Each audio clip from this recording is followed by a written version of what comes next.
के इस वीडियो में हम चल रहे हैं एक ऐसी जगह जिसे भगवान श्री कृष्ण की लीला स्थली माना जाता है। ऐसी जगह जहां माना जाता है कि यहां आज भी भगवान कृष्ण गोपियों संग रास रचाते हैं। ऐसी जगह जहां चारों ओर राधे राधे और राधे कृष्ण की गूंज सुनाई देती है। तो चलिए चलते हैं भगवान श्री कृष्ण की लीला स्थली वृंदावन में और जानते हैं कहाँ है वृंदावन, यहाँ कैसे पहुँचे, यहाँ कौन कौन से मंदिर हैं और घूमने में क्या खर्च आने वाला है। ऐसे सभी सवालों के जवाब आपको मिलेंगे इस वीडियो में, तो वीडियो के लास्ट तक बने रहिए। और अगर आप इस चैनल पर नए हैं तो चैनल मन घुमक्कड़ को सब्सक्राइब करें। वीडियो अच्छी लगे तो लाइक और कमेंट करके हमारा हौसला बढ़ाना ना भूलें। तो चलिए चलते हैं वृंदावन घूमने।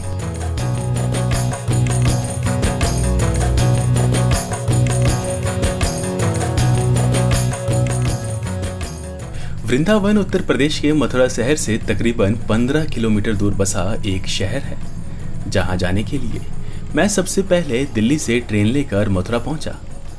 मथुरा में भारत के लगभग सभी हिस्सों से ट्रेन है, साथ ही साथ दिल्ली और आगरा से मथुरा के लिए काफ़ी बसें भी चलती हैं।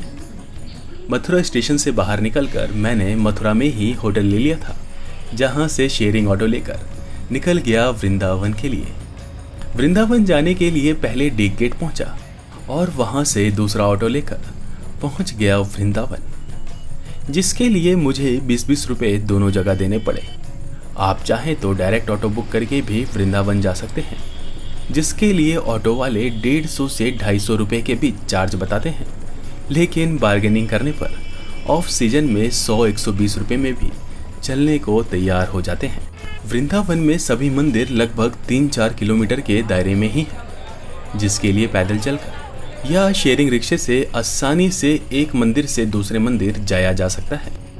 वृंदावन में मैं सबसे पहले गया श्री बांके बिहारी मंदिर। पतली पतली सी तंग गलियों से जाते हुए भीड़ अपने आप ही आगे का रास्ता दिखा रही थी।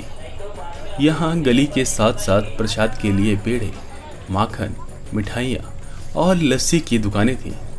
साथ ही साथ रंग बिरंगे फूलों की माला भी बिहारी जी को चढ़ाने के लिए मिल रही थी।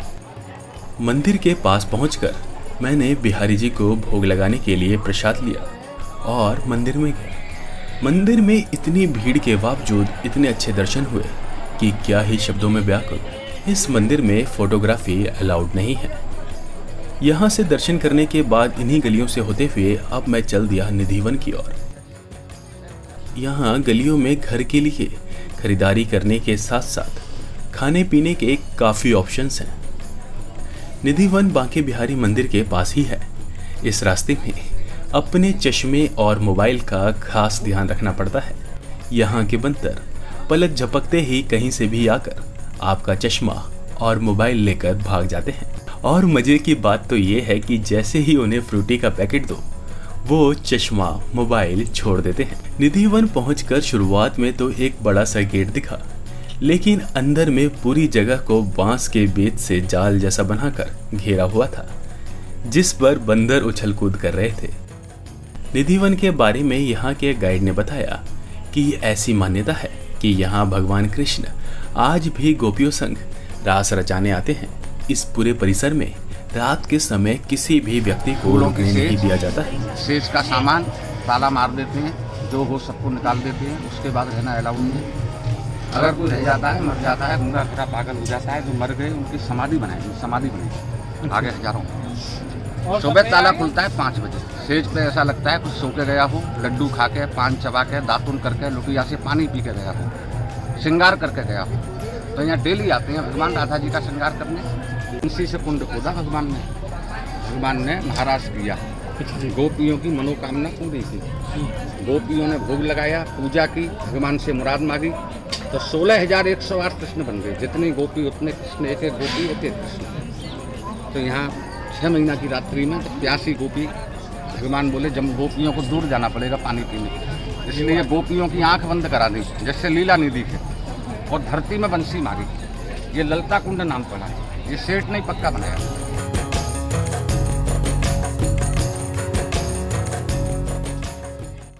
यहाँ से अब मैं चला राधा वल्लभ मंदिर की ओर।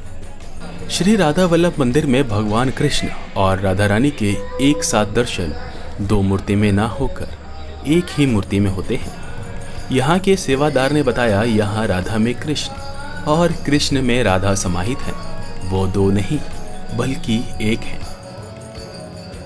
यहाँ सेवादार उन्हें झूला झुला रहे थे, पंखा कर रहे थे। भक्त अपने अपने तरीके से भगवान को खुश करने के लिए पूजा पाठ कर रहे थे, जयगान कर रहे थे, कीर्तन कर रहे थे।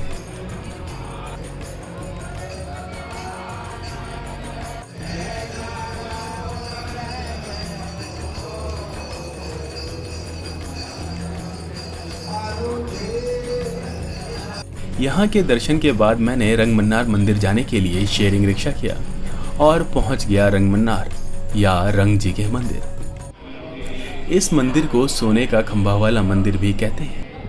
रंग जी का मंदिर दक्षिण भारत की शैली में बना हुआ है। अंदर में 60 फीट ऊंचा सोने का खंभा आकर्षण का केंद्र है। साथ ही साथ शीश महल और वाहन घर को देखकर देखने वालों की आंखें खुली की खुली रह जाती है। जहां जाने के लिए 5 और 10 रुपए बतौर एंट्री टिकट देना पड़ा। शीश महल में चारों ओर शीशे की कारीगरी की गई है, तो वहीं वाहन घर में सूर्य, पालकी, हाथी, घोड़ा, हनुमान, गरुड़ और नाग जैसे कुछ वाहन सोने के तो कुछ चांदी के बने हैं, जिसका इस्तेमाल यहाँ के ब्रह्म उत्सव में किया जाता है।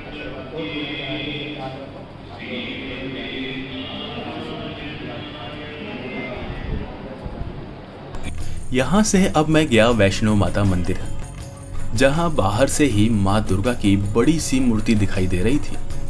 यहाँ अंदर में बैग, वॉलेट, लेदर बेल्ट या कोई भी इलेक्ट्रॉनिक आइटम अलाउड नहीं है, जिसे पहले लॉकर में जमा करवाया और चेकिंग के बाद मैं अंदर गया। यहाँ की बनावट पहाड़ और गुफा जैसी है। साथ में माँ दुर्गा की इतनी बड़ी मूर्ति को देखकर सच में ऐसा फील आ रहा था जैसे अब ये मूर्ति बोल पड़ेगी, बोल दीपक क्या चाहिए। यहाँ मथुरा वृंदावन में लगभग सभी मंदिर दिन के समय 12 से 4 बंद रहते हैं। अब शाम को मैं निकला इस्कॉन मंदिर, जहाँ हर कोई कृष्ण रंग में रंगा दिखा। हर कोई भगवान की एक झलक को पाने के लिए बेताब था।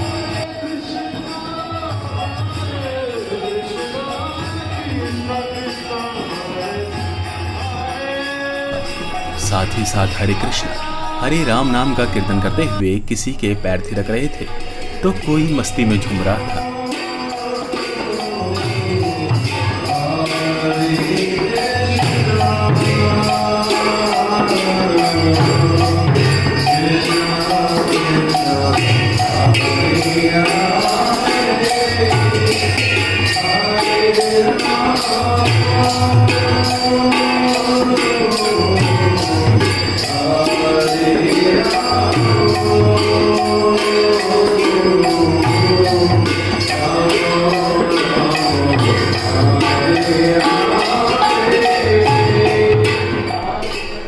यहाँ परिसर में प्रभुपाद के जीवन को दर्शाती हुई प्रदर्शनी भी है, जहाँ उनके पूरे लाइफ साइकिल को समझाया गया है। यहाँ मंदिर में भगवान के दर्शन करने के साथ साथ इतने भक्ति में खोए लोगों को देखकर सच में काफी अच्छा महसूस हुआ। बाद में यहाँ परिसर में कुछ ऐसा देखने को मिला जिसे देखकर मैं बस मुस्कुराए जा रहा था। यहाँ राधा कृष्ण के गेटअप में 2 बच्चे कोल्ड ड्रिंक और बर्गर खाते दिखे, जिन्हें देखकर एकदम से ख्याल आया कि अगर कलयुग में भगवान अवतार लेते तो शायद ऐसे ही कोल्ड ड्रिंक बर्गर खाते पीते। यहाँ के बाद अब मैं गया प्रेम मंदिर, जहाँ जाते जाते रात हो गई थी और रात में ही इस मंदिर को देखने का असली मजा है।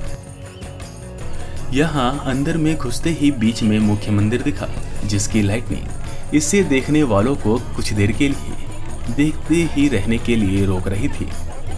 अलग अलग रंग की लाइटें इस मंदिर की सुंदरता पर 4 चांद लगा रही थी। इस मंदिर के चारों ओर कृष्ण लीला की झांकी है, जिसमें कालिया नागमर्दन गोपियों संग रास रचाते हुए कृष्ण, कान्हा गोवर्धन पर्वत उठाते हुए और झूला झुलाते हुए जैसे दृश्य लोगों को मोहित कर रहे थे। इस मंदिर में लाइट एंड साउंड शो भी होता है, जहां पानी के फव्वारे गाने के धुन पर अलग अलग शेप लेते हैं।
जिसे देखकर दिन भर की सारी थकान दूर हो गई।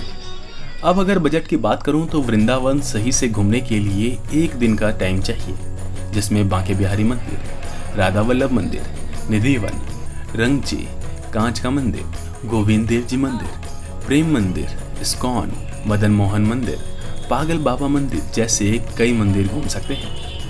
वृंदावन घूमने के लिए शेयरिंग में ऑटो के 400 से 500 रुपये 2 आदमी के काफ़ी हैं। खाने पीने के लिए 1000 रुपये और 800 से 1500 रुपये के बीच में ठीक ठाक होटल मिल जाते हैं। यहाँ ठहरने के लिए काफ़ी धर्मशाला और गेस्ट हाउस हैं, जो कि मामूली रेट पर सिंगल बेड के साथ भी मिल जाते हैं। या आप चाहें तो मथुरा में ही होटल लेकर ठहर सकते हैं। तो कुल मिलाकर 2200 रुपये में 2 लोग वृंदावन आराम से घूम सकते हैं। अगर होटल का खर्च हटा दें तो ये खर्च और भी कम हो जाएगा। अगर आपको ये वीडियो पसंद आई तो प्लीज़ लाइक करें, दोस्तों रिश्तेदारों को शेयर करें, अपने सुझाव कमेंट करें और चैनल मन घुमक्कड़ को सब्सक्राइब जरूर करें। धन्यवाद।